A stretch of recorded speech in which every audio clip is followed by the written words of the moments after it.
হাজব্যান্ডের অল্প ইনকামে সারা মাসের খরচ যেভাবে আমি লিস্ট করে চালাই এবং কিছু টাকা সঞ্চয় করি, সেটাই আজকে আপনাদের সাথে শেয়ার করব। আসসালামু আলাইকুম এভরিওয়ান, আপনারা সবাই কেমন আছেন? আশা করি ভালো আছেন। আমিও আল্লাহর অশেষ রহমতে ভালো আছি। কাছে বা দূরে, দেশ এবং দেশের বাইরে যে যেখান থেকে আমার ভিডিওটা দেখছেন, আপনাদেরকে অসংখ্য ধন্যবাদ।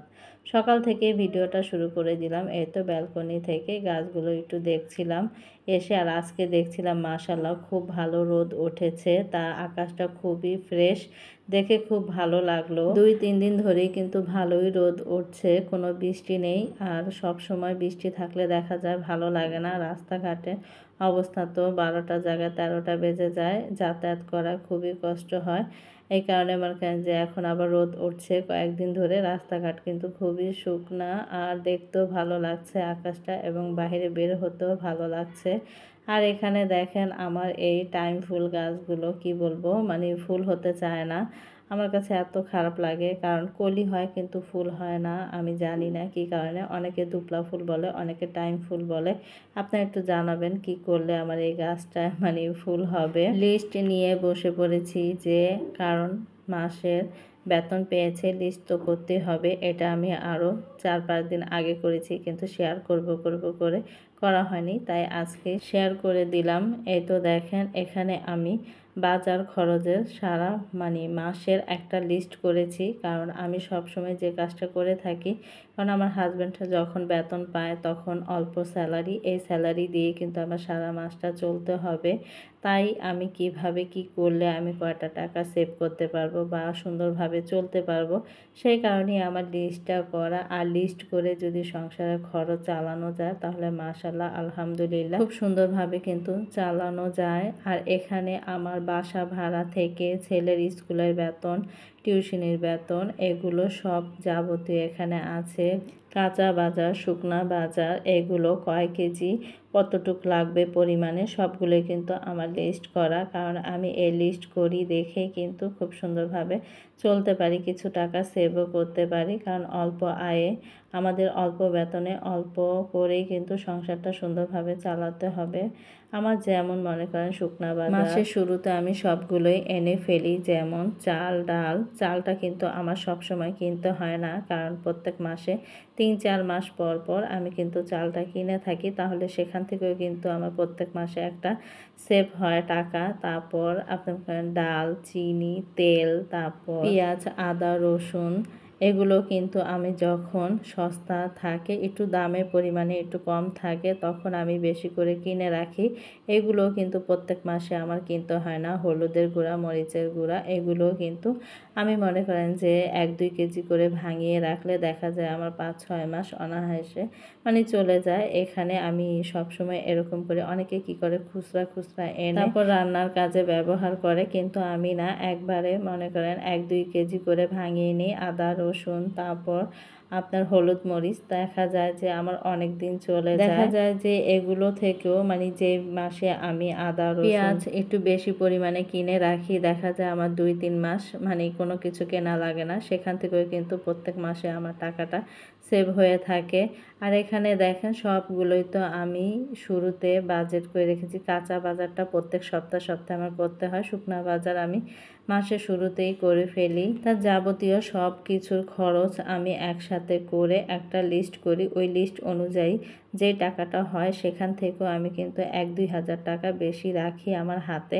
আর যে টাকাটা আমার মনে করেন যে থাকে অতিরিক্ত বেশি, সে টাকাটা আমি কি করি, এইভাবেই কিন্তু ব্যাংকে রেখে দিই। এই মাসে আমি আলহামদুলিল্লাহ 3,000 টাকার মতো মানে আমার কাছে আছে বেশি, তাই ভাবছি যে এই টাকাটা আমি ব্যাংকে রেখে দিই। কারণ আমার লিস্ট অনুযায়ী যে বাজেটটা করেছি, সেই বাজেটের ভিতরে আমার মনে করেন হয়ে গেছে। আরও আমি 2,000 টাকার মতো আমার হাতে রেখে দিয়েছি মাসটা চলার জন্য।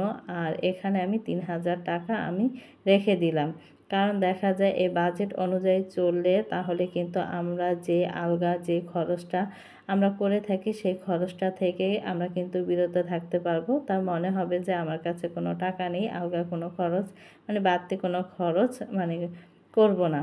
ওই বাজেট অনুযায়ী যে খরচটা আসবে সেটাই। আর আমাদের মনে করেন যে কোনো কিছু দেখলে আমাদের কিন্তু কিনতে ইচ্ছে করে, বাজেটের বাইরে হলেও কিন্তু কিনতে ইচ্ছে করে। কিন্তু এগুলো যদি একটু বিসর্জন দিই তাহলে দেখা যায় যে হ্যাঁ, কিনবো না কেন, অবশ্যই কেনার দরকার আছে, সবসময় তো আর কিনা যায় না। এই মাসে আমি আরও কিছু টাকা রাখতে পারতাম, কারণ পরশুদিন দেখেছেন যে আমি কিছু একটা পাতিল কিনেছি, তারপর একটা কড়াই কিনেছি, কিছু চামিচ কিনেছি 12টা। তা এইখানেও কিন্তু আমার কিছু টাকা মনে করেন যে ব্যয় হয়েছে। দেখা যায় যে 2-3 মাস পর পর কিছু টাকা জমিয়ে নিজের শখ পূরণ করলাম, কারণ ঘরের জিনিসপত্র কিন্তু একটা শখের আওতায় পড়ে। হ্যাঁ, আমরা কিছু পাতিল আছে যে নর্মালি সে পাতিল দিয়ে রান্না করতে পারি, কিন্তু এখন যে সুন্দর সুন্দর ননস্টিকের পাতিল, তারপর অ্যালুমিনিয়ামের পাতিলগুলো দেখলে মাথা নষ্ট হয়ে যায়। তাই আমি কিনি, কিন্তু এটা 2-3 মাস পর পর আমি একটা করে কিনে থাকি, এত চাপ পড়ে না। দেখা যায় নিজের শখও পূরণ হলো, টাকাও জমানো হলো। তাই আজকে আমি এই তো 3,000 টাকা জমিয়ে রাখলাম। এরকম কিন্তু প্রত্যেক মাসে 1-2 হাজার টাকা, 3,000 টাকা যদি আমরা জমাতে পারি সংসারের খরচ থেকে, দেখা যাবে এক সময় যখন ব্যাংকটা মানে ভরে যাবে তখন আবার নিজেরও কিছু দরকার পড়তে পারে, যে না একটা ভালো মন্দ আছে।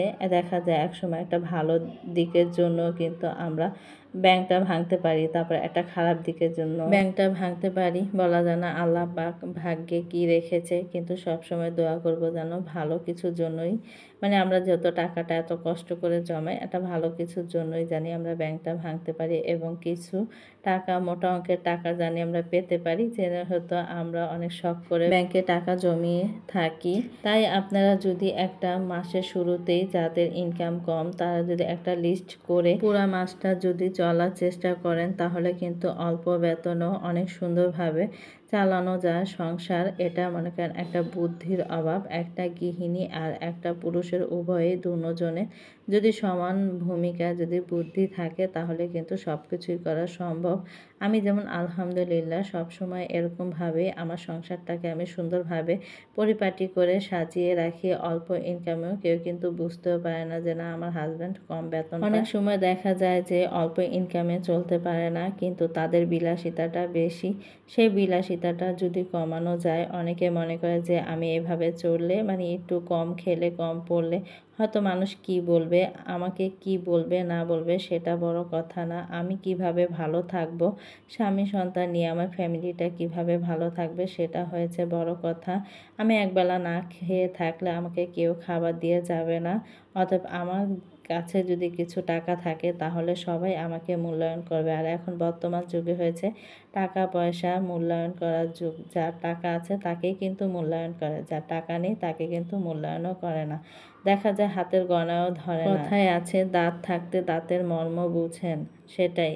তাই আমরা দাঁত থাকতে যদি দাঁতের মর্ম আমরা যদি বুঝে থাকি তাহলে দেখা যাবে এক সময় যে না আমরাও ভালো কিছু করতে পারবো। আমি যেভাবে লিস্ট করে আমার সংসারটাকে চালাই এবং পরিপাটি করে রাখি, আপনারাও যদি চান এভাবে একটা লিস্ট করে সংসারটা সুন্দরভাবে চালানোর জন্য, তাহলে কিন্তু অবশ্যই ইনশাল্লাহ ভালোভাবে চালাতে পারবেন। একটা লিস্টেই কিন্তু আপনার সারা মাসের খরচ থেকে আপনার টাকা জমানোর সব কিছু করে দেবে, এবং বাড়তি কিছু টাকাও কিন্তু আপনার হাতে থাকবে এভাবে যদি চলেন।